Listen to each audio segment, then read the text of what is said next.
Hello and welcome to Make It Conscious, and welcome back to this mini-series introducing the Know Yourself program. This is the flagship self-study course available from myself and Make It Conscious. So in today's episode, I'm going to be handing over to myself again from several months ago to take you through the course overview of the second course from the program. This is How to Talk to Yourself, the active imagination course. So this practice of active imagination, of engaging with the unconscious mind, it was a term coined by Jung, but it certainly didn't begin with Jung because, of course, having a conscious and an unconscious mind is intrinsic to what it means to be human, and humans have always been engaging with the deepest parts of themselves by the same token. So nonetheless, Jung did a great deal to bring this practice to the forefront, to introduce it as a therapeutic technique and a skill that can be practiced and that you can retain with you for the rest of your life. And I hope you agree, if you've been doing any of the guided exercises here, that this can be a very powerful, direct and transformative technique for engaging with the unconscious mind. So without further ado, I'm going to be handing you over to myself again and talking through the course overview for how to talk to yourself. Hope you enjoy it.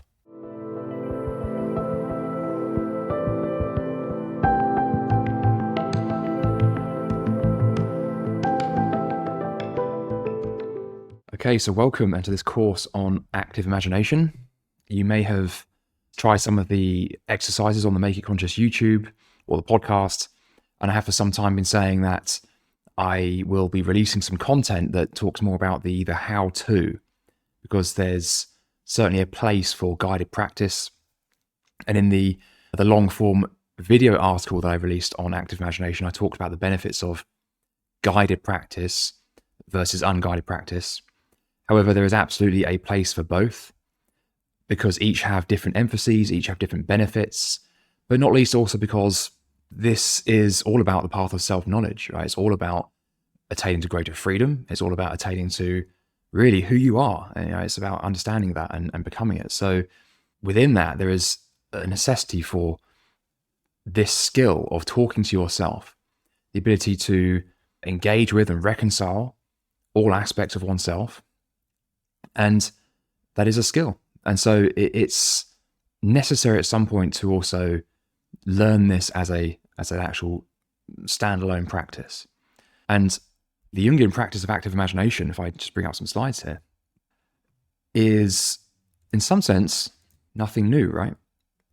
So it's important to stress from the outset that talking to yourself is nothing new, right? And we're not talking here about just sort of mindless muttering that we might do from time to time. We're talking about engaging with the parts of ourselves that maybe aren't known to the conscious ego at any one time, the parts that need to be reconciled within ourselves. And there's a whole other conversation here about the nature of mind and the nature of reality. And I provided somewhat of an introduction to that in the Make It Conscious philosophy course. It's absolutely by no means exhaustive. This is an endless, I would suggest, endeavor, is to discover how the mind and the universe work. But within that, we are a microcosm of the macrocosm. The macrocosm is itself self-replicating in that respect. There is something profoundly interesting about that.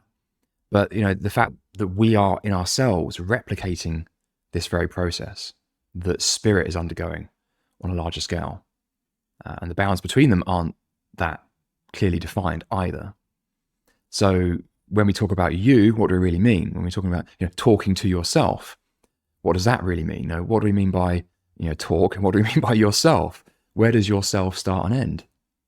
And it's pretty important to bear in mind that those boundaries may not be so clearly demarcated. But we're not here to satisfy mere curiosity. What are we here for? Well, these are the 4 objectives here. And the first one is simply to understand, let's bring it back to something a bit more everyday life here. Active imagination, it's a skill that we can develop. It's a very useful skill. It's a very powerful technique. We're going to be reading some quotes about that in a few moments. But there isn't really a universally agreed upon definition as to what active imagination actually is. Certainly not even in the broader sense. What is this thing we're doing of talking to ourselves? But not even in the Jungian sense, which is, as I've just mentioned, more specific.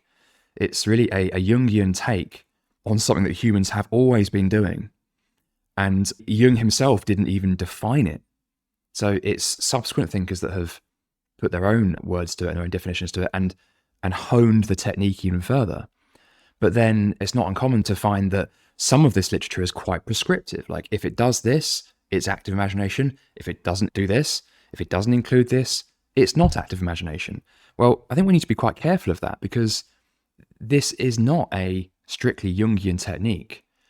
However, it has been greatly elucidated by Jung, not only in his own life and his own accounts of that in things like the Red Book have really further illuminated that, but also in his theories, right? In his understanding of the mind, which was also building on a long lineage of thinkers that came before, not only Freud, but a long list of philosophers and mystics who are criminally underserved in terms of how often we actually bring these people into the conversation.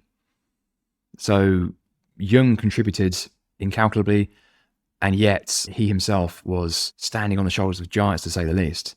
And even from within his time, there were some great thinkers on this topic, so we'll get to that. The second aim here is to learn and hone a lifelong superpower. This is something you can develop on your own, practice anywhere within reason, anytime.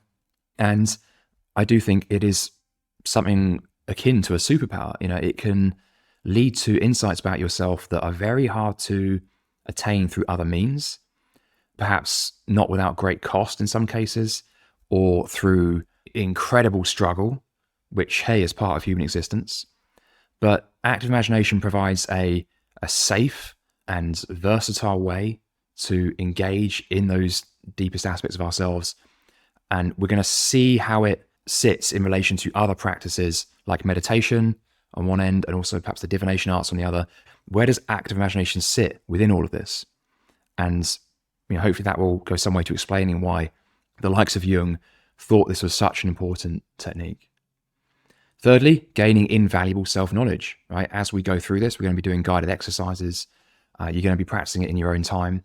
And within that, I would hope that you're going to understand more about yourself. You cannot not understand more about yourself and the nature of mind in general if you pursue this path honestly and with the willingness to take responsibility and with wholesome intentions and the understanding of the mind. We don't have to go to incredible detail as to the structure of mind. That isn't really the place to be doing this, but a little bit of a basic knowledge of the workings of mind and how the unconscious mind sits within that. It's a really very, very powerful concept that we can use to understand our experience and the unfolding of our lives. So fourthly, we're going to be deepening a relationship with yourself, i.e. the unconscious mind. And that will be how you relate to the various parts of yourself and the wider reality. So, for example, the archetypes. You might often hear of people saying, I've integrated the warrior archetype or something. Well, the truth is that archetypes are by definition collective. So they stretch beyond the personal or the egoic self and the personal unconscious. And they are energies that we all not only have access to, but are also affecting our lives.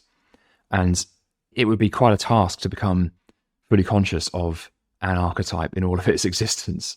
So there's a distinction to be made here between integrating something and deepening a relationship with it. Maybe it's not actually necessary to integrate everything that's in the unconscious. Maybe that's not even what spirit is doing on a macro scale. And if you remember the discussion about the Fool card, if you saw the first course on the Make It Conscious philosophy and just the incredible depth of the wisdom that's in that card, the tarot card, that is, if that wasn't already clear, you think, what is spirit doing on a macro scale? It's getting lost, right? It is partitioning itself off into known and unknown. It is bifurcating into self and other. And who would we be to think that we can do that all on our own, that we can integrate everything that we are not.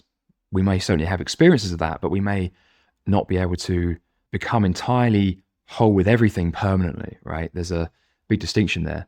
So we're going to be deepening a relationship with those aspects of ourselves. Maybe that's all we need to do. If we can approach ourselves and our mind and everything we encounter in the unconscious with responsibility, with intention, what else could go wrong, right? So hopefully that's been made clear. But to set the scene here, firstly, a quote from Friedrich Karl von Savigny, who's actually a German jurist and historian, so completely different discipline. But this quote here, I think, nicely captures the power of the imagination and how it can bring us to wisdom. So he said, "There are two roads to knowledge. The longer, slower, more arduous road of rational combination, and the shorter path of the imagination, traversed with the force and swiftness of electricity. Aroused by direct contact with the ancient remains, the imagination grasps the truth at one stroke, without intermediary links. The knowledge acquired in this second way is infinitely more living and colourful than the products of the understanding." Now, the truth is we need both of these things, of course. But there's a very important takeaway here. There's a couple, actually. The first is that this import of insight, this road to knowledge, the shorter path of the imagination, is not really something you can make happen or force to happen. It is something that sort of just seems to happen under the right conditions. So it's as much a process of stripping down and clearing the path, clearing the way for simply what needs to happen to happen. So there's a kind of submission in that, although it's not the kind of submission that you might find in a Hegelian master-slave dynamic or in your corporate office job. No, this is a kind of faith, a kind of receptive leaping into the mystery, a kind of, loosening your grip and just allowing it to unfold in whatever way it needs to, and trusting that what becomes of it will be worthwhile and it will be a kind of progress towards wholeness. So we're very accustomed in our modern lives, certainly in the West, to doing. We're always moving, we're always splicing things up, ordering things in our mind as well as in the world. And it's very important to know that that is okay. There's nothing wrong with that. You might even align that to a masculine energy.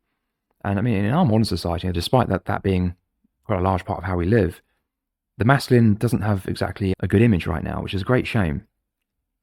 And that, if anything, might be why it's coming back in such a demonic form, amongst men and women.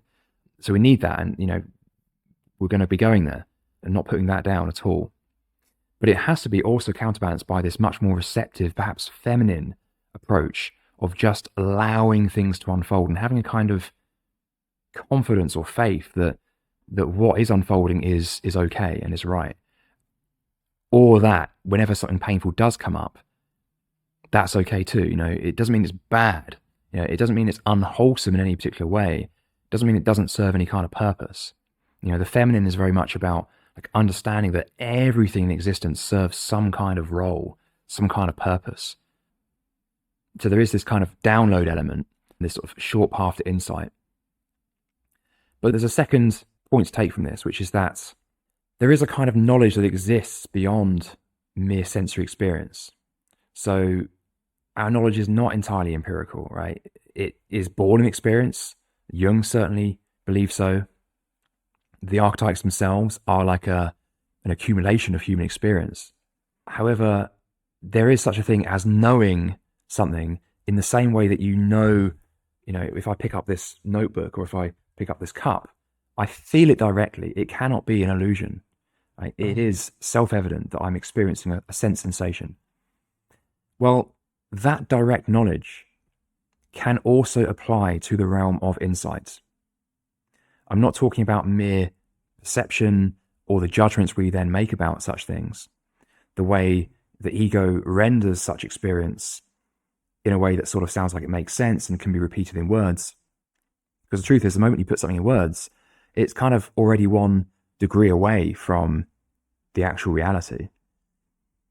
What I'm saying is that true reality is something that can be grasped, experienced in a self-evident way, in exactly the same way as the sensation I experience when I pick up this mug. So thoughts are real, and the experience of insight is absolutely real. And active imagination is one way in which we can create the conditions that allow that to be accessed. So, now to a quote from Joan Chodorow, who produced the book Jung on Active Imagination. She said, "An important benefit of the method is to liberate patients through their own efforts rather than remaining dependent on the analyst. Jung even spoke of it as a touchstone of psychological maturity. Active imagination is a way to gain independence by doing your own inner work, and yet for many it is also an intrinsic part of analysis. All of this leads to questions about the role of the analyst in active imagination." So we could spend hours just discussing this quote. We're not going to. Maybe we'll do it some other time if anyone's interested. But many, many interesting points to take from this. But look, analysts, coaches, therapists, friends, teachers, these people all play a vital role in our own coming to self-knowledge. There would be no self-knowledge if there wasn't knowledge of the other, if there wasn't this interaction, this mutual transformation with the world and with other people.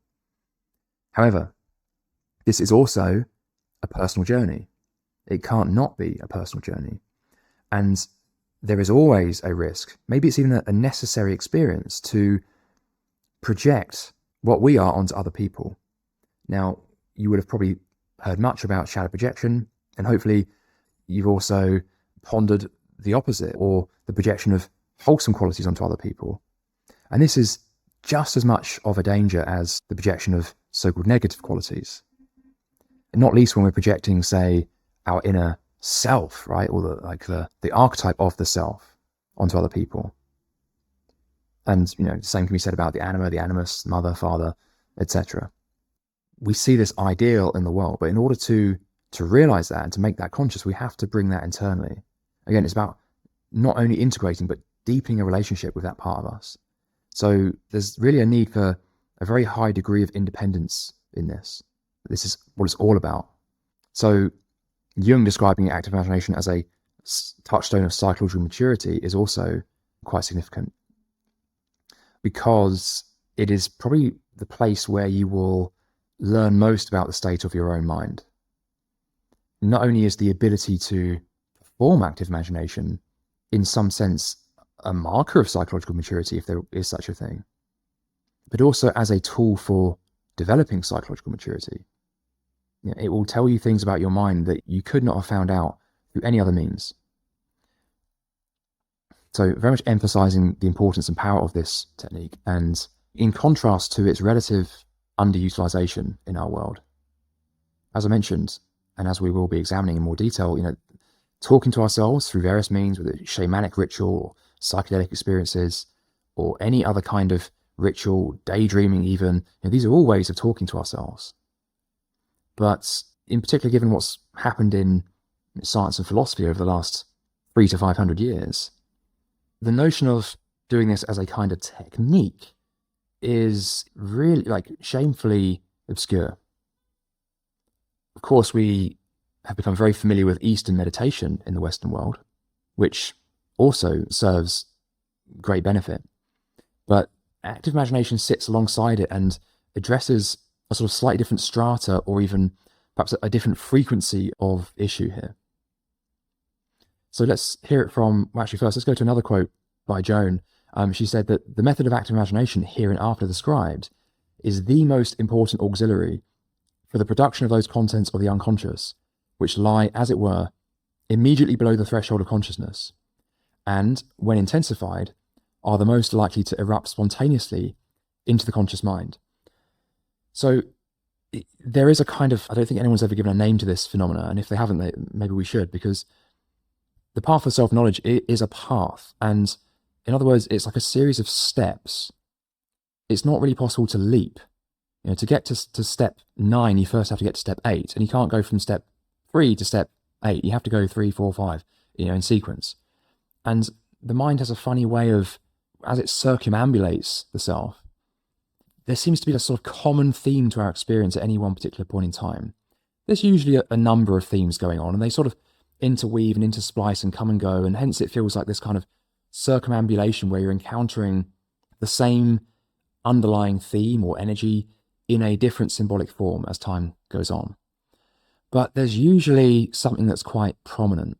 This can happen in such a way that it can erupt spontaneously, it can coalesce so much energy that it forces itself into our conscious experience somehow.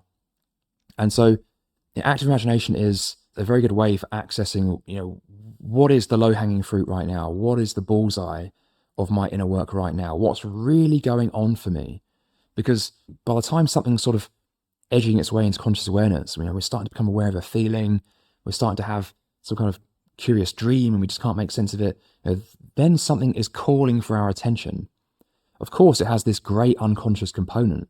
It's a bit like the iceberg, right? There's a bit that's above the water that we're conscious of. And below that, there's this great mass that's probably 10 times the size of what's on top, if not more.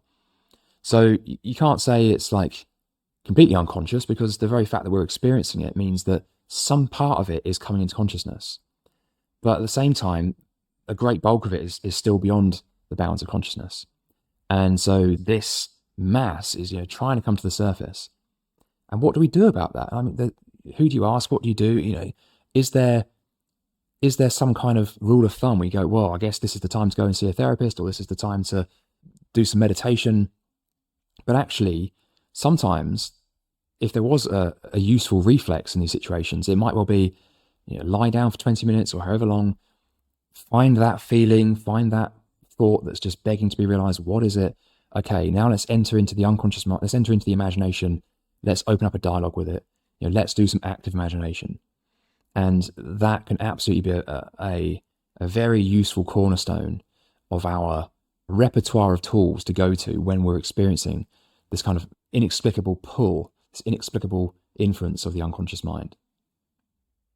So, Jung himself wrote in a letter to his clients, he said, "My dear Mr. O, I'm somewhat astonished that you haven't yet learned to apply what I call active imagination, as this is the indispensable second part of any analysis that is really meant to go to the roots." So I'd like to elaborate on what I said earlier about getting to that thing that's just really trying to come to the surface at any one time, and say, well, not only that, but actually active imagination can be used proactively to get to the roots of any major issue in our lives. It can help us understand the influence of our childhood. It can help us understand why a particular relationship didn't work out, or a job. So it need not necessarily be something that's right there trying to come to the surface right now. It can be used to access anything. And proactive engagement with the unconscious is a really important part of the individuation process. It's not merely the responsive activities that we do, but it's also the proactive activities that we do. So active imagination is certainly not limited to those sort of subconscious, pre-conscious levels at all. Certainly not. It can really be used to go right down to the roots as well. But also here, I love this quote, because it's like Jung is really giving his client here a bit of a ticking off. And also he's saying, I call it active imagination. It doesn't have a capital A and a capital I. It's just this technique that I'm doing. He's not grandiose about it. But he does say it is the indispensable second part of any analysis. So it's certainly true that not every Jungian analyst today practices or teaches the practice of active imagination. And even where they do, they may not do it very rigorously or very consistently. And that's a real shame, because this is really like where the rubber hits the road in terms of discovering about ourselves. This is the practice. There's many, many practices to individuation, but this is absolutely a cornerstone.